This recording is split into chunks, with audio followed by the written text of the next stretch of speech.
Hello दोस्तों, बैलिज्म academy YouTube channel में आपका फिर से बहुत बहुत स्वागत है। दोस्तों, आज के इस वीडियो में हम जीके के 30 अति महत्वपूर्ण प्रश्नों को सॉल्व करने वाले हैं। ये क्वेश्चंस वो क्वेश्चंस हैं जो कि बार बार एग्जाम्स में पूछे जाते हैं या फिर जिनके आने की बहुत ज़्यादा संभावना है। तो अगर आप सुपर टेट, यूपी टेट, लेखपाल, एसएससी या फिर किसी भी कॉम्पिटेटिव एग्जाम की तैयारी कर रहे हैं तो वीडियो के लास्ट तक बने रहिएगा। और वीडियो के लास्ट में मैं आपसे इन्हीं 30 क्वेश्चंस में से 2 क्वेश्चंस पूछूंगा, उनका आंसर कमेंट बॉक्स में जरूर दीजिएगा। तो बिना देरी करते हुए चलिए शुरू करते हैं सबसे पहले क्वेश्चन से। सबसे पहला क्वेश्चन है, कौन सी नदी भारत और नेपाल के बीच विवाद का कारण है? ऑप्शन आपके सामने तिस्ता नदी, ऑप्शन बी काली नदी, ऑप्शन सी गोमती नदी या फिर ऑप्शन डी इनमें से कोई नहीं। इसका सही आंसर हो जाएगा ऑप्शन बी काली नदी। तो याद रखिएगा कि जो काली नदी है ये भारत और नेपाल के बीच विवाद का कारण है। अगर आपसे पूछते हैं कि कौन सी नदी भारत और बांग्लादेश के बीच विवाद का कारण है, याद रखिएगा तिस्ता नदी है। अगला क्वेश्चन, भारत का रॉकेट मैन किसे कहा जाता है? ऑप्शन आपके सामने है APJ Abdul Kalam, option B K Sivan, option C S Somanathan या फिर ऑप्शन डी विक्रम साराभाई।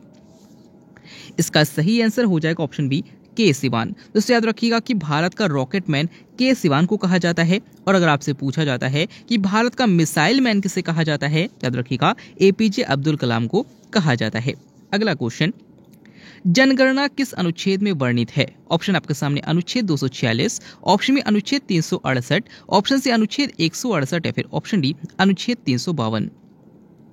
इसका सही आंसर हो जाएगा ऑप्शन ए अनुच्छेद 246। दोस्तों याद रखिएगा कि अनुच्छेद 246 का संबंध जनगणना से है। अगर आपसे पूछते हैं कि जनगणना किस सूची का विषय है, याद रखिएगा संघ सूची का विषय है। अगर आपसे पूछते हैं कि जनसंख्या किस सूची का विषय है तो समवर्ती सूची का विषय है। अब आपसे पूछा जा सकता है कि अनुच्छेद 368 का संबंध किससे है तो संविधान संशोधन से है। अगर आपसे पूछते हैं कि अनुच्छेद 168 का संबंध किससे है तो विधानमंडल से है। और अगर आपसे पूछते हैं कि अनुच्छेद 352 का संबंध किससे है तो राष्ट्रीय आपातकाल से है। अगला क्वेश्चन, आर्द्र भूमि संरक्षण से संबंधित प्रथम सम्मेलन कहाँ हुआ था? ऑप्शन आपके सामने Norway, option B Iran, option C France या फिर ऑप्शन डी ब्राजील। इसका सही आंसर हो जाएगा ऑप्शन बी ईरान। तो याद रखिएगा कि आर्द्र भूमि यानी कि कह सकते हैं कि दलदली भूमि जो होती है उनके संरक्षण से संबंधित सबसे पहला सम्मेलन 1971 में, और वो भी 2 फरवरी 1971 में हुआ था और ये ईरान में हुआ था। और इसी वजह से प्रतिवर्ष 2 फरवरी को विश्व आर्द्र भूमि दिवस भी मनाया जाता है। तो अगर आपसे पूछते हैं कि विश्व आर्द्र भूमि दिवस कब मनाया जाता है तो 2 फरवरी को मनाया जाता है। अगला क्वेश्चन, पीएम पोषण योजना का प्रारंभ कब हुआ था? ऑप्शन आपके सामने 1995, ऑप्शन बी 2020, ऑप्शन सी 2001 या फिर ऑप्शन डी 1953। इसका सही आंसर हो जाएगा ऑप्शन ए 1995। दोस्तों यहाँ पर आपसे पूछा गया कि पीएम पोषण योजना यानी कि प्रधानमंत्री पोषण योजना, याद रखिएगा कि इससे पहले मिड डे मील योजना के नाम से जाना जाता था, लेकिन 2021 में इसका नाम चेंज करके पीएम पोषण योजना कर दिया गया है। इसकी शुरुआत जो की गई थी वो 15 अगस्त 1995 में की गई थी। तो अगर आपसे इनमें से कोई भी क्वेश्चन पूछा जाता है तो आपके लिए इसका आंसर करना बिल्कुल भी आसान है। अगला क्वेश्चन, गांधी जी ने सविनय अवज्ञा आंदोलन का प्रारंभ कहां से किया था? ऑप्शन आपके सामने Wardha, option B Dandi, option C Kheda या फिर ऑप्शन डी चंपारण। इसका सही आंसर हो जाएगा ऑप्शन बी दांडी।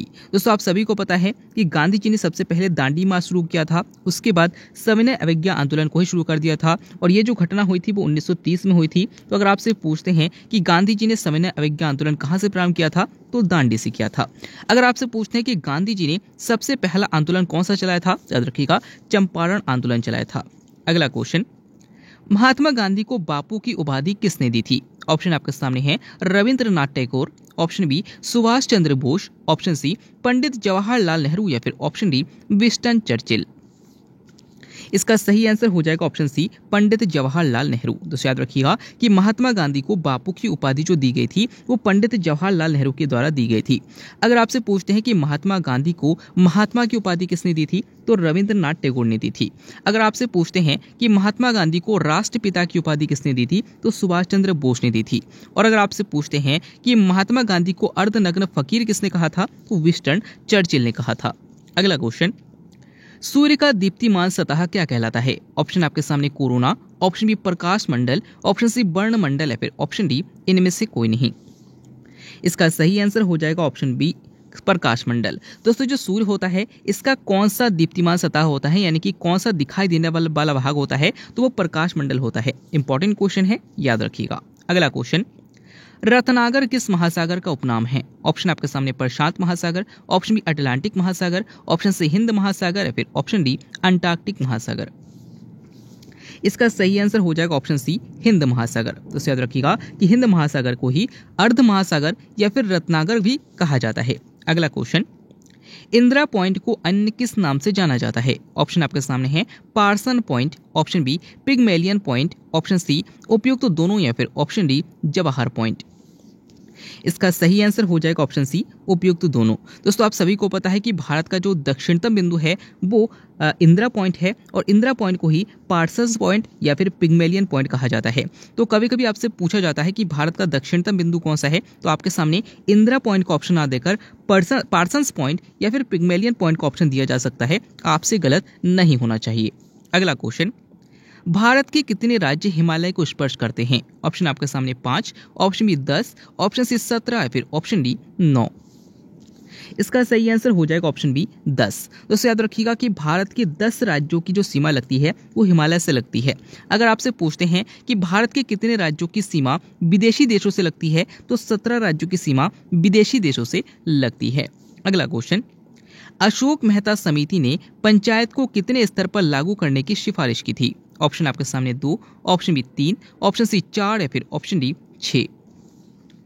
इसका सही आंसर हो जाएगा ऑप्शन ए 2। दोस्तों आप सभी को पता है कि बलवंत राय मेहता समिति ने पंचायत को 3 स्तर पर लागू करने के लिए कहा था। उसके बाद 1977 में अशोक मेहता समिति आई थी और इन्होंने द्विस्तरीय पंचायती राज को लागू करने की सिफारिश की थी। उसके बाद 1985 में पीवी की राय समिति आई थी और उन्होंने चतुर्स्तरीय पंचायती राज व्यवस्था को लागू करने की सिफारिश की थी। अगला क्वेश्चन, कौन सी भूकंपीय तरंगे केवल ठोस माध्यम में चल सकती हैं? ऑप्शन आपके सामने पी तरंगे, ऑप्शन बी एस तरंगे, ऑप्शन सी एल तरंगे या फिर ऑप्शन डी के तरंगे। इसका सही आंसर हो जाएगा ऑप्शन बी एस तरंगे। तो याद रखिएगा कि जो एस तरंगे हैं इसका मतलब होता है द्वितीयक तरंगे, यानी कि सेकेंडरी, कह सकते हैं कि सेकेंडरी लेयर्स या फिर सेकेंडरी तरंगे। इनमें जो सेकेंडरी तरंगे होती हैं इनकी अगर बात की जाए तो ये सब ठोस में चल सकती हैं, इसीलिए इन्हें अनुप्रस्थ तरंगे कहा जाता है। जबकि जो पी तरंगे होती हैं इनको प्राइमरी तरंगे कहते हैं और इसको अनुदैर्घ्य तरंगे भी कहा जाता है, क्योंकि ये ठोस और द्रव और गैस तीनों में चल सकती हैं। अगला क्वेश्चन, किस महासागर में सर्वाधिक भूकंप आते हैं? ऑप्शन आपके सामने प्रशांत महासागर, ऑप्शन बी अटलांटिक महासागर, ऑप्शन सी हिंद महासागर या फिर ऑप्शन डी इनमें से कोई नहीं।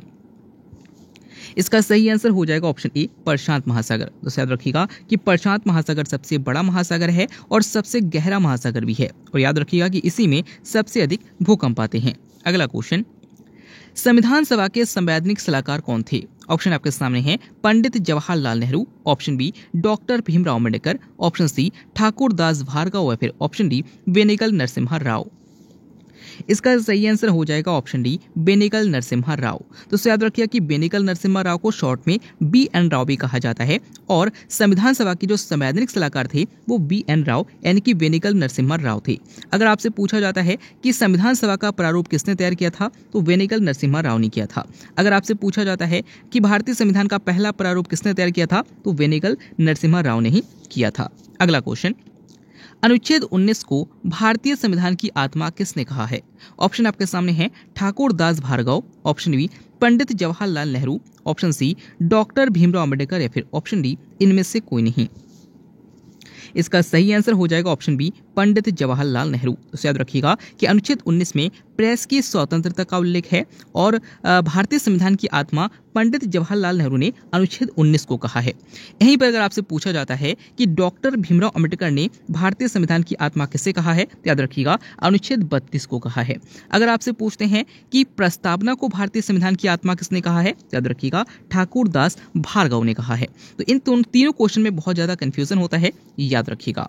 अगला क्वेश्चन, मनुष्य की आंखें कितने डिग्री तक देख सकती हैं? ऑप्शन आपके सामने है 90 degree, option B 150 degree, option C 180 degree या फिर ऑप्शन डी 360 डिग्री।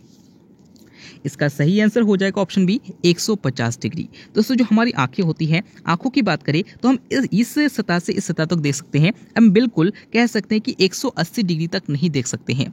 तो अगर आपसे पूछते हैं कि आंखों के कॉर्निया भाग से या फिर आंखों से हम कितने डिग्री तक देख सकते हैं, याद रखिएगा 150 डिग्री तक देख सकते हैं। अगला क्वेश्चन, दवा बनाने में कौन सा अम्ल काम आता है? ऑप्शन आपके सामने अम्लराज, ऑप्शन बी बेंजोइक अम्ल, ऑप्शन सी नाइट्रिक अम्ल या फिर ऑप्शन डी पिकरिक अम्ल। इसका सही आंसर हो जाएगा ऑप्शन बी बेंजोइक अम्ल। तो याद रखिएगा कि घास में भी बेंजोइक अम्ल पाया जाता है और दवा बनाने में इसी बेंजोइक अम्ल का प्रयोग किया जाता है। अगला क्वेश्चन, यकृत भोजन को किस रूप में संचित रखता है? ऑप्शन आपके सामने glucose, option B cellulose, option C maltose या फिर ऑप्शन डी ग्लाइकोजन। इसका सही आंसर हो जाएगा ऑप्शन डी ग्लाइकोजन। तो याद रखिएगा कि हमारा जो लीवर होता है यानी कि जो यकृत होता है, ये भोजन को ग्लाइकोजन के रूप में संचित रखता है। अगला क्वेश्चन, सबसे हल्की धातु कौन सी है? ऑप्शन आपके सामने lithium, option B platinum, option C osmium या फिर ऑप्शन डी पारा। इसका सही आंसर हो जाएगा ऑप्शन ए लिथियम। तो याद रखिएगा कि सबसे हल्की धातु लिथियम है, सबसे भारी धातु ऑस्मियम है और सबसे कठोर धातु जो है वो प्लेटिनम है। अगला क्वेश्चन, पीले फास्फोरस को किस में रखा जाता है? ऑप्शन आपके सामने जल में, ऑप्शन बी केरोसिन में, ऑप्शन सी पेट्रोल में या फिर ऑप्शन डी इनमें से कोई नहीं। इसका सही आंसर हो जाएगा ऑप्शन ए जल में। तो याद रखिएगा कि जिस प्रकार से सोडियम को केरोसिन में रखा जाता है, उसी प्रकार से पीले फास्फोरस को जल में रखा जाता है। अगला क्वेश्चन, मानव शरीर के किस अंग में सोना पाया जाता है? ऑप्शन आपके सामने है रक्त में, ऑप्शन बी मस्तिष्क में, ऑप्शन सी यकृत में या फिर ऑप्शन डी आमाशय में। इसका सही आंसर हो जाएगा ऑप्शन ए रक्त में। दोस्तों सुनने में बड़ा आश्चर्य हो रहा होगा, लेकिन याद रखिए कि मानव शरीर में लगभग 0.2 मिलीग्राम की बात करें तो सोना पाया जाता है और ये अधिकतम मात्रा में जो पाया जाता है वो रक्त में पाया जाता है। अगला क्वेश्चन, गोबर गैस संयंत्र का आविष्कार किसने किया था? ऑप्शन आपके सामने विलियम गॉड ने, ऑप्शन बी सीबी देसाई ने, ऑप्शन सी रॉबर्ट बेकर ने या फिर ऑप्शन डी कैलाश सांगला ने। इसका सही आंसर हो जाएगा ऑप्शन बी सीबी देसाई ने। तो याद रखिएगा कि गोबर गैस संयंत्र का जो आविष्कार किया गया था वो सीबी देसाई के द्वारा किया गया था। अगर आपसे पूछा जाता है कि भारत का टाइगर मैन या फिर कह सकते हैं कि टाइगर मैन ऑफ इंडिया किसे कहा जाता है, तो कैलाश सांगला को कहा जाता है।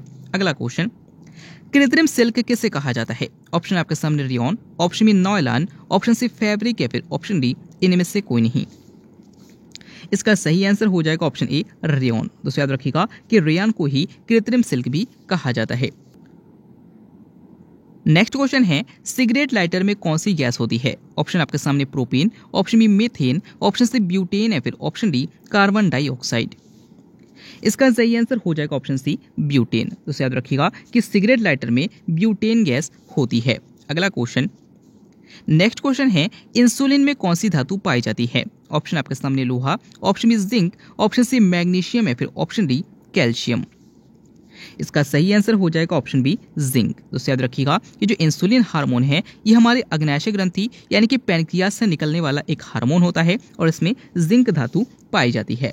अगला क्वेश्चन, 5 जगत वर्गीकरण किसने दिया था? ऑप्शन आपके सामने है Carolus Linnaeus, option B R.H. Whittaker, option C Alexander Fleming या फिर ऑप्शन डी इनमें से कोई नहीं।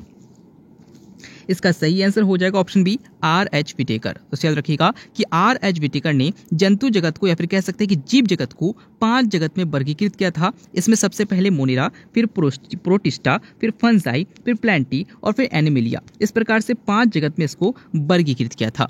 अगर आपसे पूछा जाता है कि द्विनाम पद्धति का जनक किसे माना जाता है, तो कैरोलस लिनियस को माना जाता है। अगला क्वेश्चन, सबसे उच्च कोटि का कोयला कौन सा है? ऑप्शन आपके सामने पीट कोयला, ऑप्शन बी लिग्नाइट कोयला, ऑप्शन सी बिटुमिनस कोयला या फिर ऑप्शन डी एंथ्रासाइट कोयला। इसका सही आंसर हो जाएगा ऑप्शन डी एंथ्रासाइट कोयला। तो याद रखिएगा कि सबसे उच्च कोटि का जो कोयला होता है वो एंथ्रासाइट कोयला होता है और सबसे निम्न कोटि का जो कोयला होता है वो पीट कोयला होता है।